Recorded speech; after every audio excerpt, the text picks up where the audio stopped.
LiterataCast, o seu clube de leitura na internet. Memórias de um operador da Bolsa. Capítulo 4. Bem, voltei para casa. Mas no momento em que cheguei, sabia que tinha uma única missão na vida, e esta era conseguir algum dinheiro e voltar para o Wall Street. Aquele era o único lugar no país onde eu poderia negociar pesadamente. Algum dia, quando meu esquema estivesse completamente correto, eu precisaria daquele lugar. Quando um homem está certo, ele quer agarrar tudo que vem ao seu encontro em consequência do fato de estar certo. Eu não tinha muita esperança, mas, obviamente, tentei entrar nas bucket shops novamente. Havia poucas delas, e algumas eram dirigidas por desconhecidos. Aqueles que se lembrassem de mim não me dariam a chance de mostrar a eles se havia voltado como um operador ou não. Disse-lhes a verdade, que tinha perdido em Nova York o que houvera ganho por ali, que eu não sabia tanto quanto eu supunha, e que não havia razão para que não fosse agora um bom negócio deixar que eu apostasse com eles. Mas eles não deixaram. E os novos lugares eram inacreditáveis. Seus donos pensavam que um lote de 20 ações era o máximo que um cavalheiro deveria comprar se tivesse qualquer razão para suspeitar que iria estar certo em seu palpite. Eu precisava de dinheiro, e as maiores firmas estavam tirando muito dele de seus clientes regulares. Consegui um amigo para entrar num certo escritório e negociar. Eu simplesmente supervisionava, com calma e cuidado. Novamente, tentei persuadir o funcionário que preenchia os cartões a aceitar uma pequena ordem, mesmo que fosse de somente 50 ações. Logicamente, ele disse não. Tinha armado um código com este amigo, de modo que ele pudesse comprar ou vender quando e o que eu lhe indicasse. Mas, com aquilo, só consegui migalhas. Então, o escritório começou a se queixar de receber as apostas do meu amigo. Finalmente, um dia, ele tentou vender 100 ações da St. Paul e eles o puseram fora do negócio. Descobrimos depois que um dos clientes viu-nos conversando do lado de fora e contou ao pessoal do escritório. Então, quando meu amigo foi dar a ordem de venda das 100 ações da St. Paul ao funcionário, este disse: "Não estamos aceitando nenhuma ordem de venda de St. Paul, não de você." "Por quê? Qual é o problema, Joe?" perguntou o meu amigo. "Não estamos aceitando, isso é tudo", respondeu o Joe. "Mas este dinheiro não é bom o suficiente? Olhe para ele, está todo aí." E meu amigo entregou-lhe os $100, meus 100, em notas de 10. Tentou se mostrar indignado e parecia desconcertado, mas a maioria dos clientes estava se aproximando dos dois que discutiam, como sempre faziam quando havia vozes altas ou o menor sinal de briga entre a firma e um cliente. Eles queriam entrar nos méritos do caso, como uma maneira de beneficiar-se com o resultado da discussão. O funcionário, Joey, que era uma espécie de assistente da gerência, saiu de trás do balcão, dirigiu-se ao meu amigo, olhou e depois olhou para mim. "É engraçado", disse lentamente. "É terrivelmente engraçado o fato de você nunca fazer uma única coisa sem que seu amigo Livingston esteja por perto. Você simplesmente senta e fica olhando o painel durante 1 hora. Não tem um só vislumbre de palpite, mas depois ele entra e você fica ocupado de repente. Talvez você esteja operando para si próprio, mas não mais neste escritório. Nós não vamos perder enquanto Livingston lhe dá os palpites." Bem, aquilo interrompeu meu fluxo de dinheiro. Mas ganhei algumas centenas além do que tinha gasto, e pensava como poderia usá-las, dada a necessidade, mais urgente do que nunca, de fazer dinheiro suficiente e voltar a Nova York. Senti que me sairia melhor desta próxima vez. Tinha tido tempo para pensar calmamente sobre algumas das minhas tolas jogadas. Uma pessoa pode enxergar melhor o todo quando se encontra a uma certa distância. O problema imediato era conseguir o novo montante de recursos. Um dia, eu estava no saguão de um hotel conversando com alguns conhecidos que eram operadores, já estabilizados. Todos falavam a respeito do mercado de ações.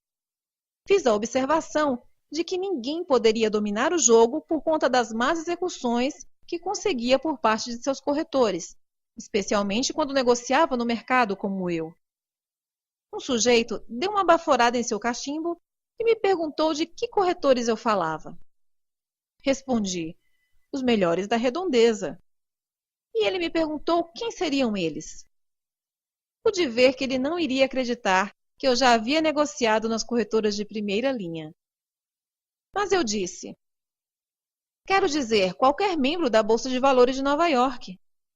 Não é que eles tenham má fé ou sejam pouco cuidadosos, mas quando alguém dá uma ordem de compra no mercado, nunca sabe quanto aquela ação vai lhe custar até que consiga um relatório dos corretores. Existem mais movimentos de 1 ou 2 pontos que de 10 ou 15. Mas quem está longe do pregão não consegue aproveitar-se das pequenas elevações e declínios por causa da execução. Preferia negociar numa bucket shop em qualquer dia da semana se eles simplesmente deixassem um sujeito operar com grandes quantias. Eu nunca tinha visto antes o homem que tinha falado comigo. Seu nome era Roberts. Ele parecia muito amigável e disposto a ajudar. Ele me puxou para o lado e me perguntou se alguma vez havia negociado em outras bolsas, ao que respondi que não. Disse-me que conhecia algumas firmas que eram membros da Bolsa de Algodão e da Bolsa de Mercadorias e de algumas pequenas bolsas de valores. Estas organizações eram muito cautelosas e tinham especial atenção para com as execuções. Contou-me que tinham conexões confidenciais com as maiores e melhores corretoras, membros da Bolsa de Valores de Nova York, e que, através de suas influências pessoais e garantindo um negócio de centenas de milhares de ações por mês, conseguiam serviços muito melhores do que aqueles prestados ao investidor individual. Isso realmente satisfaz o pequeno cliente, ele disse. Eles fazem um trabalho específico para os negócios de fora da cidade e tomam tanto cuidado com uma ordem de 10 ações quanto uma de 10.000. São muito competentes e honestos. Sim, mas se eles pagam para a corretora a comissão regular de 1/8, onde é que eles ganham? Bem, eles devem pagar o 8º, mas você sabe. E me deu uma piscadela. Sim, eu disse. Mas uma coisa que uma corretora que seja membro da bolsa não fará é repartir as comissões. Os dirigentes prefeririam que um membro cometesse assassinato, crime de incêndio e bigamia a fazer negócios com estranhos por menos que 1/8 limpo. Toda a vida da bolsa depende da não violação desta regra. Ele deve ter percebido que eu tinha conversado com pessoas da bolsa, pois ele disse, escute, algumas vezes uma dessas devotas corretoras é suspensa por 1 ano por violar esta regra, não é? Existem maneiras e maneiras de obter desconto, de modo que ninguém pode reclamar. Ele provavelmente viu descrédito em minha face. E então continuou. Além disso, em certos tipos de negócios, quero dizer, estas firmas que possuem estas conexões, pedem uma taxa extra de 1,32 em adição à comissão de 1/8. Eles são muito gentis a respeito disso. Nunca pedem a comissão extra, a não ser em casos excepcionais, e ainda assim somente se o cliente tem uma conta inativa. Caso contrário, aquilo não pagaria por meus serviços, você sabe. Eles não estão no negócio exclusivamente para a sua prosperidade. Naquele momento, eu já sabia que ele estava angariando clientes para algum corretor fraudulento. Você conhece algum escritório destes em que se possa confiar? Perguntei-lhe. Conheço a maior firma de corretagem dos Estados Unidos, ele disse. Eu próprio negocio lá. Eles têm escritórios em 78 cidades dos Estados Unidos e Canadá. Têm um enorme volume de negócios e não poderiam sair-se tão bem, ano após ano, se não fossem corretos, poderiam? Certamente que não, concordei. Eles operam com as mesmas ações que são negociadas na Bolsa de Valores de Nova York? Lógico, e também no Kirby e em qualquer outra bolsa deste país e da Europa. Eles operam com trigo, algodão, alimentos, qualquer coisa que você desejar. Tem correspondentes por toda parte e são sócios de todas as bolsas, tanto em seu próprio nome quanto em segredo. Eu já sabia, mas achei que deveria encorajá-lo a continuar. Sim, eu disse, mas isso não altera o fato de que as ordens têm que ser executadas por alguém e que nenhuma pessoa pode garantir como o mercado vai se comportar ou o quão próximos estão os preços transmitidos ao escritório pela máquina dos preços reais no pregão da bolsa. No momento que a pessoa lê as cotações aqui, dá uma ordem e esta é telegrafada para Nova York, muito tempo valioso já se passou. É melhor que eu volte para Nova York e perca meu dinheiro em corretores respeitáveis. Não sei nada a respeito de perder dinheiro. Nossos clientes não têm este hábito. Eles ganham dinheiro. Nós cuidamos disso. Seus clientes? Bem, tenho participação na firma. E quando posso conseguir-lhes alguns negócios, eu o faço, porque sempre me trataram bem e ganhei uma boa soma de dinheiro através deles. Se você quiser, posso apresentá-lo ao gerente. Qual o nome desta firma? Perguntei-lhe. Ele me disse. Já tinha ouvido falar dela. Eles colocavam anúncios em todos os jornais, chamando a atenção para os grandes lucros conseguidos pelos clientes que seguiram sua orientação de investimentos em ações. Essa era a sua grande especialidade. Não eram exatamente uma bucket shop, mas sim bucketers, supostos corretores que manipulavam ordens de clientes, mas que, apesar disso, preparavam uma elaborada camuflagem para convencer a todos de que eram corretores regulares, engajados no negócio legal. Eram uma das mais velhas firmas dentro dessa classe de negociantes. Eram um protótipo, naquele tempo, do mesmo tipo de corretores que faliram aos montes este ano. Os princípios gerais e métodos eram os mesmos, embora os dispositivos particulares usados para tirar dinheiro do público diferissem em algumas coisas, alguns detalhes que foram modificados quando os velhos truques tornaram-se muito difundidos.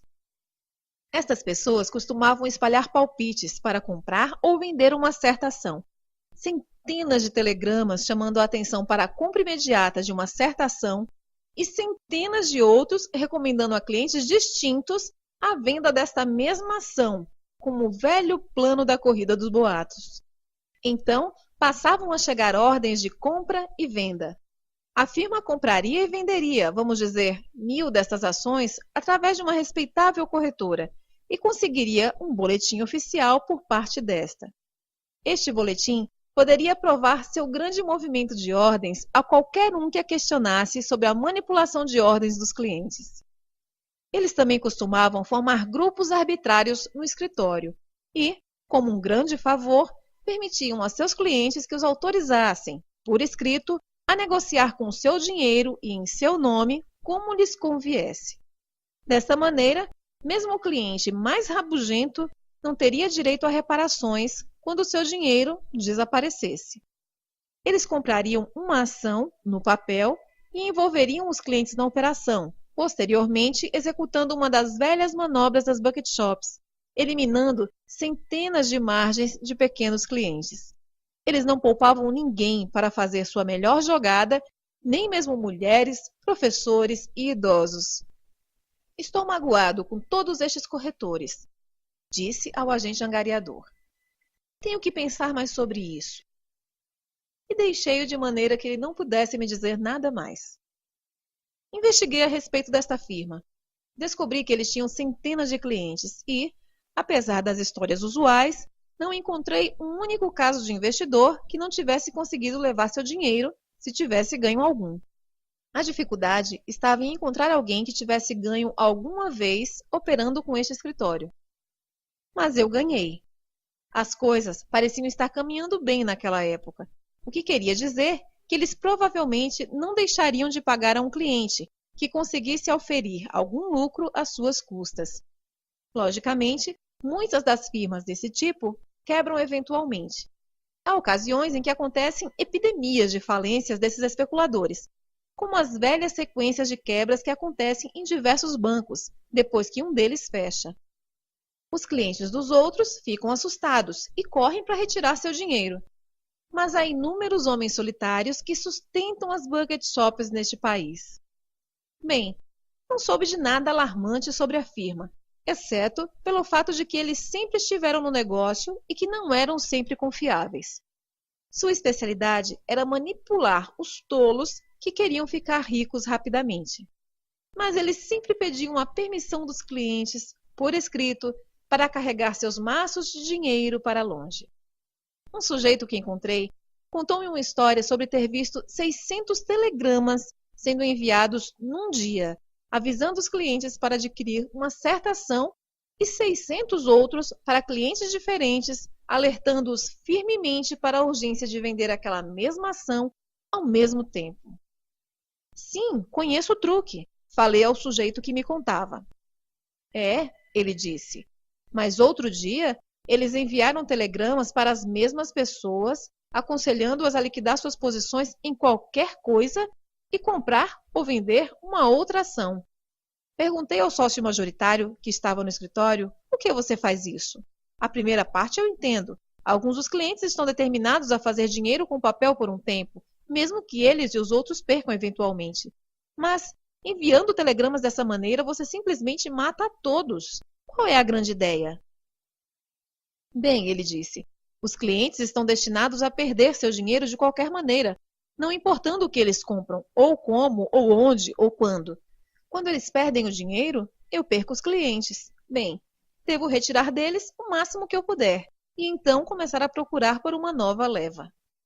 Eu admito francamente que não estava preocupado com a ética dos negócios da firma. Disse como fiquei aborrecido com a firma do Teller, e como isso me estimulou a preparar uma desforra. Mas eu não tinha nenhuma opinião a respeito desta firma.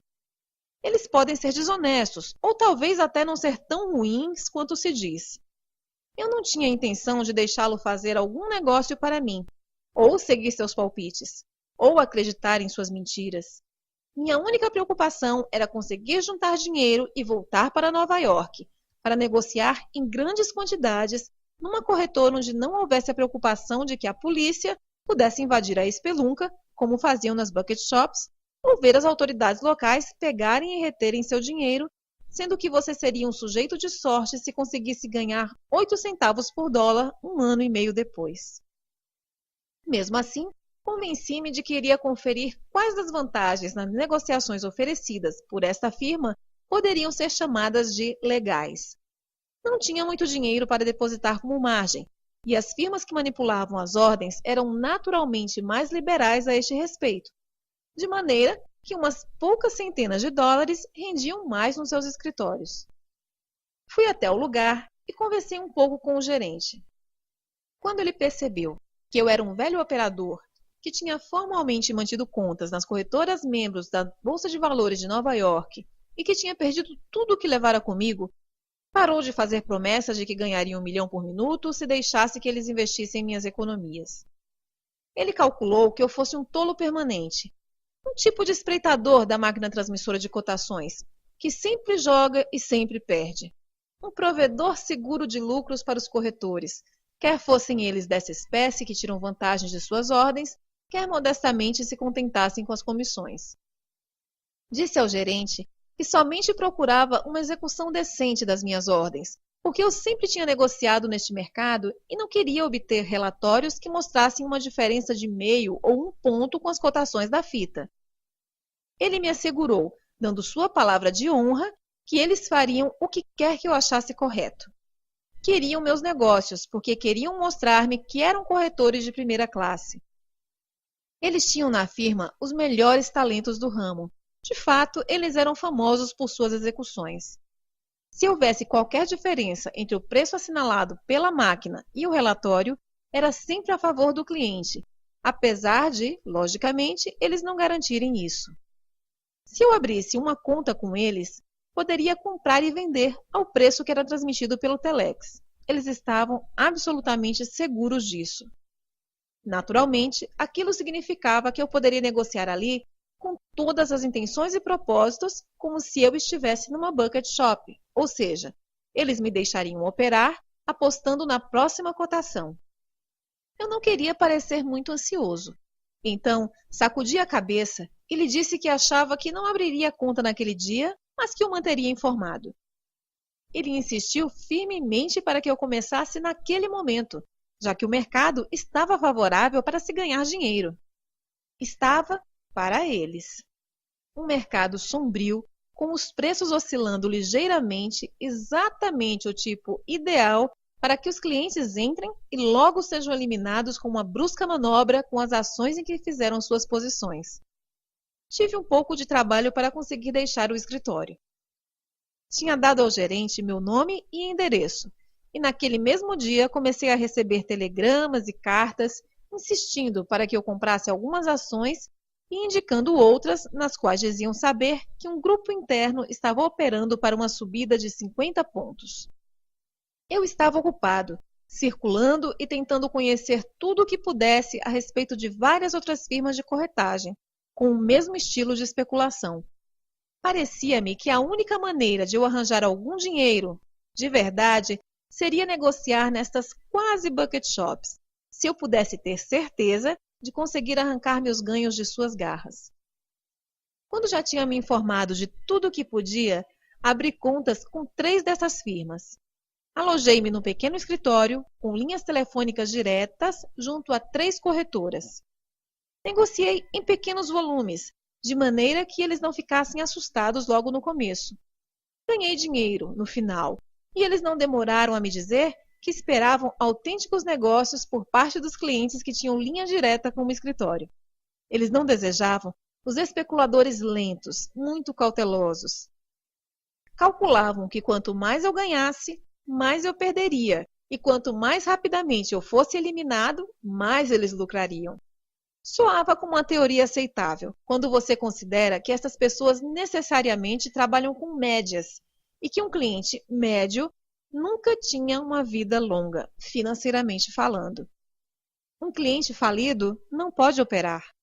Um cliente meio avariado pode queixar-se, insinuar coisas e causar problemas de um tipo ou outro que podem prejudicar o negócio.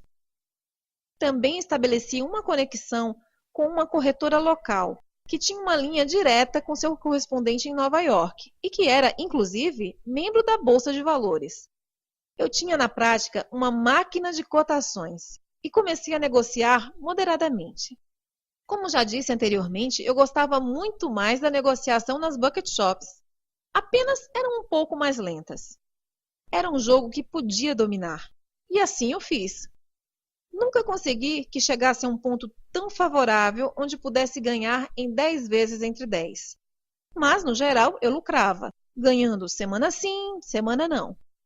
Novamente estava vivendo muito bem, mas sempre poupando alguma coisa, para aumentar o montante que esperava levar de volta a Wall Street.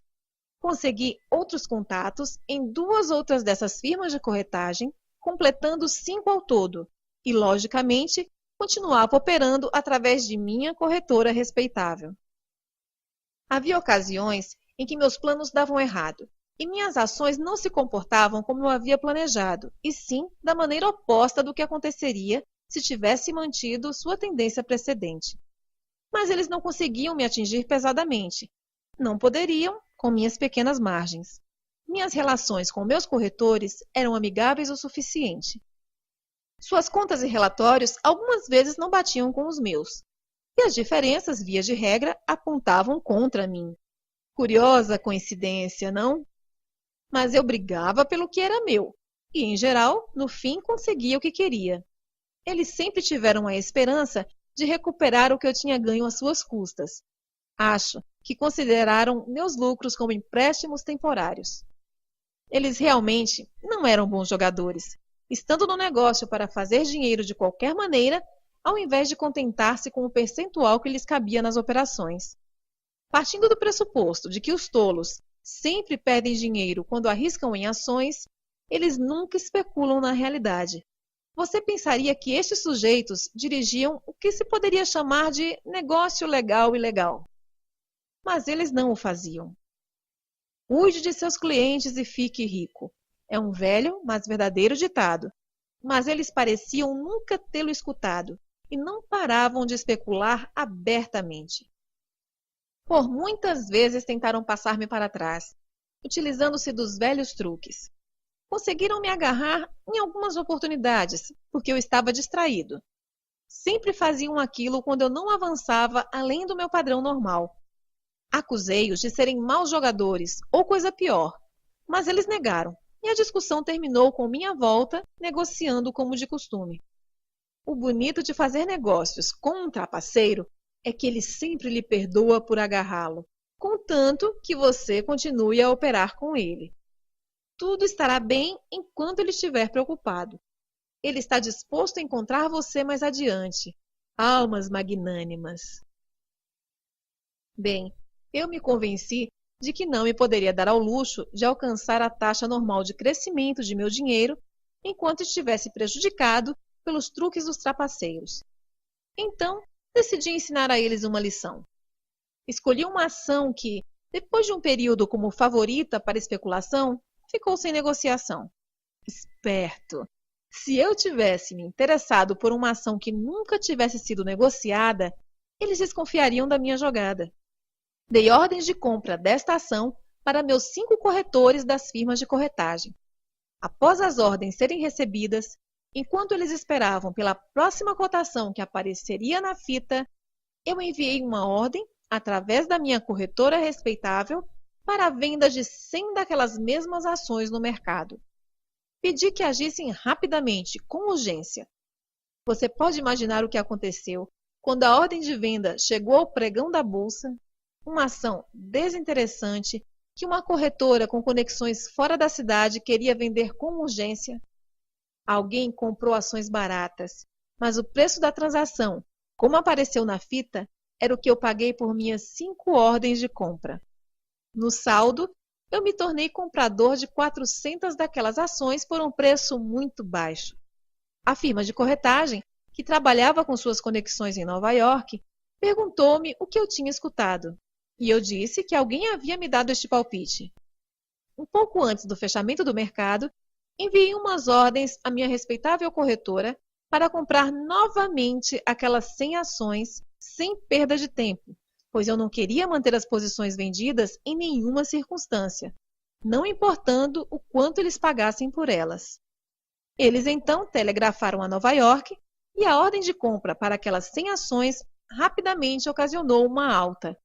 Eu, logicamente, havia dado também ordens de venda para as 500 ações que meus amigos tinham comprado em algum momento do pregão. Funcionou bastante satisfatoriamente. Como eles ainda não haviam descoberto, eu utilizei aquele truque uma série de vezes. Não desejava puni-los mais severamente do que mereciam, poucas vezes mais do que 1 ponto ou 2 em 100 ações. Mas aquilo ajudou a engordar o pequeno tesouro que eu estava guardando para minha próxima aventura em Nova York. Algumas vezes variei o processo, vendendo algumas ações a descoberto, sem exageros. Estava satisfeito com os meus 600 ou 800 dólares líquidos para cada fisgada. Um dia, a façanha funcionou tão bem que ultrapassou todos os cálculos, provocando uma oscilação de 10 pontos. Eu não esperava por isso. Na realidade, aconteceu de eu ter 200 ações com um corretor ao invés das minhas 100 habituais, apesar de ter somente 100 nas outras 4 firmas. Aquilo era demais para um bom negócio, achavam eles. Estavam loucamente inflamados sobre este assunto e começaram a dizer coisas por baixo do pano. Fui então falar com o gerente, o mesmo homem que tinha estado tão ansioso para conseguir minha conta e tão preocupado com as desculpas todas as vezes que o surpreendi tentando aplicar-me um golpe. Ele falou de maneira muito imponente para um homem de sua posição. Aquilo foi um mercado manipulado para aquela ação, e nós não iremos pagar 1 centavo, ele jurou. Não era manipulação quando você aceitou minha ordem de compra. Você me deixou entrar naquele momento, sem problemas, e agora você quer me tirar fora. Você não pode conseguir isso simplesmente dizendo que houve desonestidade, ou pode? Sim, eu posso, ele gritou. Posso provar que alguém tramou uma negociata. Quem tramou uma negociata? Perguntei. Alguém. A quem você atribui isso? Perguntei. Alguns amigos seus estão nisso, com certeza, ele disse. Mas eu falei: você sabe muito bem que eu jogo sozinho. Todos na cidade sabem disso. Sempre souberam desde que comecei a operar com ações. Agora quero lhe dar um conselho de amigo. Você simplesmente ordene e consiga aquele dinheiro para mim. Não quero ser desagradável. Faça o que estou lhe dizendo. Não vou pagar. Foi uma transação fraudulenta, ele gritou. Cansei-me da discussão. Então lhe disse: você vai me pagar aqui e agora. Bem, ele vociferou um pouco mais, acusou-me categoricamente de ser culpado de fraude, mas finalmente pagou-me o que devia. Os outros não eram tão selvagens. Num dos escritórios, o gerente estivera estudando essas jogadas que eu fazia com ações sem negociação, e quando recebeu minha ordem, ele realmente comprou-as para mim e algumas para ele mesmo, ganhando algum dinheiro. Estes sujeitos não se preocupavam em ser processados pelos clientes por acusação de fraude. Eles geralmente mantinham, já pronta, uma boa técnica legal de defesa. Eles ficaram com medo de que eu quebrasse os móveis. O dinheiro que estava no banco eu não poderia pegar, e eles tinham um cuidado de não manter nenhuma quantia exposta ao perigo. Serem conhecidos como espertalhões não lhes incomodaria, mas adquirir a reputação de maus pagadores seria fatal. Um cliente perder dinheiro com seu corretor não é raro, mas para um cliente ganhar dinheiro e depois não recebê-lo é o pior crime contido no livro dos Estatutos dos Especuladores. Consegui todo o meu dinheiro, mas aquele pulo de 10 pontos colocou um fim ao gratificante passatempo de esfolar aqueles maus jogadores. Estavam caçando o meu pequeno truque que eles mesmos tinham usado anteriormente para espoliar centenas de pobres clientes. Voltei às minhas operações regulares, mas o mercado nem sempre estava apropriado para o meu sistema. Ou seja, limitado como eu estava pelo tamanho das ordens que eles aceitavam, não poderia ter um grande e rápido sucesso financeiro. Estive nisso por mais de um ano, durante o qual usei cada dispositivo que pude imaginar para ganhar dinheiro negociando naquelas firmas as corretoras de Nova York. Tinha uma vida muito confortável. Comprei um automóvel e não limitava meus gastos. Tinha que juntar um dinheiro, mas também tinha que aproveitar a vida enquanto o fazia. Se minha posição no mercado estava certa, eu não podia gastar tudo o que ganhava. Assim, estive sempre poupando alguma coisa. Se estava errado, não ganhava nenhum dinheiro e, consequentemente, não podia gastar. Como eu disse, tinha juntado um maço bem grosso de dinheiro e não havia muito mais o que ganhar nas 5 firmas de corretagem. Decidi, então, voltar para Nova York. Eu tinha meu carro e convidei um amigo, que também era operador, para ir a Nova York comigo. Ele aceitou e nós partimos. Paramos em New Haven para jantar. No hotel, encontrei um velho conhecido e, entre outras coisas, ele me contou que havia uma firma na cidade que tinha uma conexão e estava fazendo ótimos negócios. Deixamos o hotel para continuar nosso caminho para Nova York, mas eu segui pela rua na qual ficava a Bucket Shop para ver como era sua fachada. Encontramos e não resistimos à tentação de entrar e olhar dentro. Não era muito suntuosa, mas o quadro estava ali. Assim como os clientes, o jogo desenrolava-se. O gerente era um sujeito que parecia haver sido um ator ou um político. Impressionava muito. Ele disse bom dia, como se tivesse descoberto o valor das manhãs depois de 10 anos de procura com o microscópio. E estava fazendo a você um presente com sua descoberta, tanto quanto com o céu, o sol e o dinheiro da firma. Ele nos viu chegando no automóvel esporte, e como éramos ambos jovens e descuidados, não achava que eu aparentasse 20 anos. Naturalmente concluiu que éramos uma dupla de estudantes de Yale. Eu não disse que não éramos. Ele não me deu oportunidade, pois começou a fazer um discurso. Estava muito feliz em ver-nos. Será que não queríamos nos sentar numa cadeira confortável? O mercado, nós iríamos descobrir, estava filantropicamente favorável naquela manhã. De fato, clamava por aumentar as reservas dos bolsos dos estudantes. Aliás, nenhum estudante inteligente jamais as tivera em quantidade suficiente desde a alvorada da história. Mas aqui e agora, com os benefícios da máquina impressora de cotações, um pequeno investimento inicial poderia retornar aos milhares. Mais dinheiro no bolso do que qualquer pessoa poderia gastar era o que o mercado de ações desejava oferecer. Bem, pensei que seria uma pena não fazer algum negócio, já que o gentil homem da Bucket Shop estava tão ansioso para que operássemos. Então eu disse a ele que faríamos o que ele desejava, porque eu sabia de muitos casos de pessoas que ganharam um monte de dinheiro no mercado de ações. Comecei a negociar muito moderadamente, mas aumentando o volume conforme ganhava. Meu amigo fez o mesmo. Ficamos aquela noite em New Haven e na manhã seguinte, às 9:55, voltamos à hospitaleira firma. O orador estava muito feliz em ver-nos, pensando que sua vez chegaria naquele dia. Mas eu ganhei $1.500 com uma pequena aposta de alguns dólares. Na manhã seguinte, quando fomos inesperadamente ao ótimo orador e entregamos uma ordem de venda de 500 ações da Sugar, ele hesitou, mas finalmente acabou por aceitar, em silêncio. A ação caiu 1 ponto. Eu liquidei a posição e dei-lhe o boleto. Ali estavam exatamente $500 de lucro, fora meus $500 de margem. Ele pegou 20 notas de 50 do cofre, contou-as 3 vezes bem devagar, depois contou-as novamente na minha frente. Parecia que seus dedos estavam exalando uma substância pegajosa, pela maneira como as notas pareciam grudadas neles. Mas finalmente ele me entregou o dinheiro. Ele cruzou os braços, mordeu seu lábio inferior, manteve o lábio preso entre os dentes e olhou para o topo da janela atrás de mim. Disse-lhe que gostaria de vender 200 steel. Mas ele não se moveu. Não me escutou. Repeti meu desejo, somente modificando para 300 ações.